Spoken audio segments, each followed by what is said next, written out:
Ay, ayan. Okay. So, kahit kahapon pa yung birthday mo, naisipan ko na gumawa pa rin ng video para kahit hindi tayo nagkasama nung birthday mo, kami ng pamilya mo dito sa Norte, kahit pa paano, parang magkakasama na rin tayo nag-celebrate. Anyway, um, wala akong wala akong ibang maisip kapag birthday mo kundi yung maalala lang yung nunal mo. Siguro siguro nagugulumihan ka kung bakit nabuo o nagkaroon ka ng nunal na ganyan. So hindi lang namin sinabi sa iyo dahil baka hindi mo kayanin, magpatiwakal ka. So sabi ng doktor, nung nagdadalang tao pala yung nanay mo, sa kasawiang palad, yung nunal mo yung unang nabuo. Oo, nabubuo siya, lumalaki ng konti. Saka na lang sumunod yung ulo, yung kamay, yung baa, ganyan. At ang malagbuhay. Tapos nung lumabas ka, nakita namin yung nunal mo, tumitibo. Kala nga namin yung dati yung puso. Kasi nung nakalagay, nababalot ka ng kumot, hindi ka pa namin nakikita, hindi pa nga namin alam na may nunal ka, tumitibok. Sabi namin, Dok, bakit yung puso ng pamangkin namin nakarating sa mukha niya? Ayan. Ay, nung pag-alis niya, nakita namin yung nunal. Sumisinghap-singhap. Umiiyak din. Habang umiiyak ka, yung unang iyak mo, sumunod siya. Kaya parang talagang naandyan ka sa Glee Club. Kasi gano'n naramdaman namin. Umiiyak ka. Ganun. Parang tanga lang. Tapos, nang problema kami.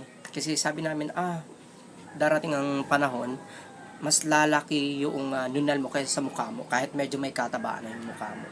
Parang mas lalaki yun. Baka makipag-unahan pa sa paglaki yan sa mga braso mo. Yung maliliit na nga, may ikli. Pagkatapos lalaki pa, undin. Na may pinakausapan namin yung doctor na kung maaari tanggalin yung nunal. Pero hindi raw pwede kasi kapag tinanggal yan at hinila ng ganyan, kasama yung backbone. Kasi yung bungo mo, hiwalay. Yung nunal mo, nakadugtong yan sa backbone kapag hinila mo ng ganyan. Sama yan, kasama yung mga ugat. Yan, lahat yan. Lahat ng yan. So, ayaw ka naman lumaki ng parang gulay. So, hinayaan na lang namin na naandyan yung nunal mo. Tapos, pumunta kami ng albularyo kasi inisip namin na baka maaaring madala pa naman ito ng mga albularyo. Ayun na. Tingin pa lang ng albularyo, alam na niya na hindi pwedeng alisin na rin yung nunal. Kasi sabi niya, naroon yung pinakakaluluwa mo. Yung spirito ng iyong kaluluwa. Spirito ng kaluluwa, tanga. Yung kaluluwa na lang. Yan, kapag tinanggal mo rin yan dyan, hila rin ang kaluluwa. Kaya, nalungkot kami pero sana maunawaan mo na dapat tanggapin mo rin tulad ng pagtanggap namin na minsan kapag nasa restaurant kami, mga pagkakataon na napagkakamalang may bangaw ka, langaw, hindi na bago yun. Hindi mo lang naalala siguro mga kabataan mo pero akala rin talaga ng mga kalaro mo dati, bangaw yan or langaw. Pero isipin na lang natin na may mga kahit na may mga disadvantages na nangyayari sa buhay mo dahil sa nunal mo, may mga advantages yan. At ipapakita ko sa mga video na ito na susunod. Okay, class. Nandito tayo ngayon sa art. Ang gusto ko, gumawa kayo ng perfect circle in 5 seconds. Pagbilang ko ng 5, dapat tapos na yung ginagawa nyo. 1, 1, 2, 3, 4, 5. Tapos na. 1, 2, 3, 4, 5. Tapos na. 1, 2, 3, 4, 5. Ayan. Ang puti ko. Nasobra na ako sa gluta. Charot. Dito tayo sa ito. Ay, ano ba? Ito ko. Wag siya. Shadow ako dyan, may. Dito na lang. Ayan. So, ay. Ang kastra na.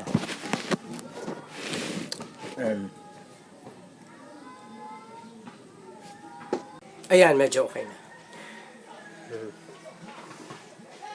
Ayun. So, isa sa mga bagay na, isa yun, yung pinakita ko ng video kanina, isa sa magagandang bagay na nagagawa ng may nunal sa akin. Sa akin, pinalakad yun. Naglalakwat siya ng unang. Hey, tapos, marami pang bagay na gagawa ng nunal mo, kaya huwag kang malulungkot. Halimbawa, exam. Pagkatapos, o kaya nasa art class ulit kayo. At medyo na mali yung pagkakagawa mo nung dinodraw mo. Pang-erase. Ganun lang siya. But it's effective yan. Effective yun. Sinisipon pati ako.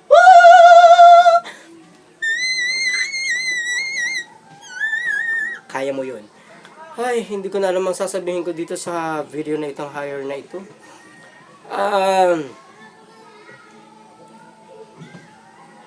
Kapag halimbawa, dumating sa point na hindi ka na nakapagpatuloy ng pag-aaral mo dahil wala na tayong pampaaral sa iyo. Kahit nag-graduating, kahit kung wala talaga, wala tayong magagawa doon. Tulad ng nunal mo, wala tayong magagawa. Ang kapangit mo. Ano? Kung naging trabaho at hindi ka nakapagtapos, madali ka rin naman matatanggap sa mga factory. Kasi halimbawa, pipili ka nga lang kung saan factory ka magtatrabaho. Halimbawa, na magagamit mo yung nunal. Sa paggawa ng dominoes, mga ganyan. Taga-tayo ka lang dun, 10,000 per day. Pwede na, malakas na, buhay-buhay na yun. Pwede ka nang magpamilya. Yun nga lang, tatayo ka nga lang dun. At uwi ka sa bahay, magang-maga ang mukha mo. Kasi lahat ng mga factory workers, labanin sa iyo. Ganun siya. So, kinakailangan yung nunal mo ang makakagawa ng mga dots doon na black. Taran. Ganun ka. Uuwi ka, lalaki ito. So, ewan ko na lang kung makakanta ka pa kapag malaki na yung panga. Saka lalo na sa part ng baba dito. Ganda, linis ng daliri. Ano pa ba? Oy, yun. Nabalitaan ko dyan na nakipag-away ka raw sa Kagli Clubber. Hindi ka alam kung ano tawag doon.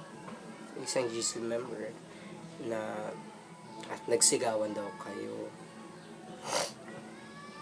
Ano pa kaalam ko? Butit hindi ka nasampal.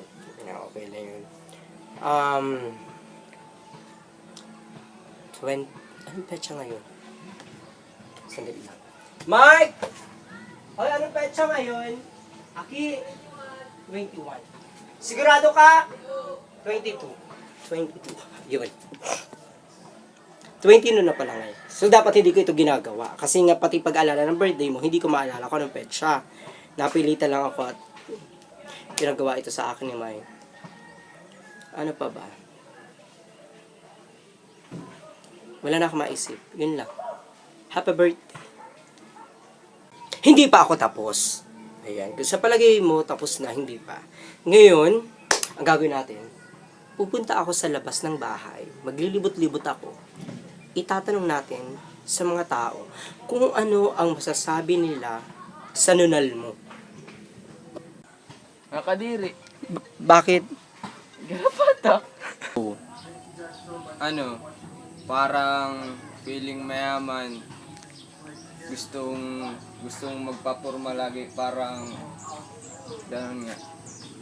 Yun na. Ano pa? Ano? Yung parang feel na feel sa sarili niya na maganda siya pag ganun. Ayan, so ngayon, ang tatanungin ko ngayon mismo ay yung kapatid niyang bunso.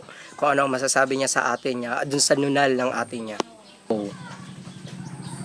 Pangit lang yung anong sa aso. Parang, Basta ang pangit. bakit? Pangit lang tingnan. Ayan.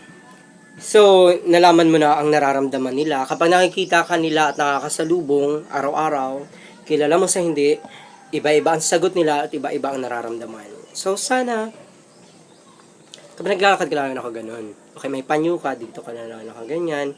So, sana napasaya ka naman, sana napasaya ka ng video na ito. At,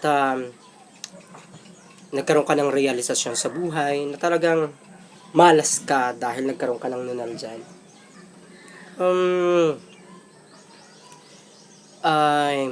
Yun lang. Birthday mo talaga ngayon?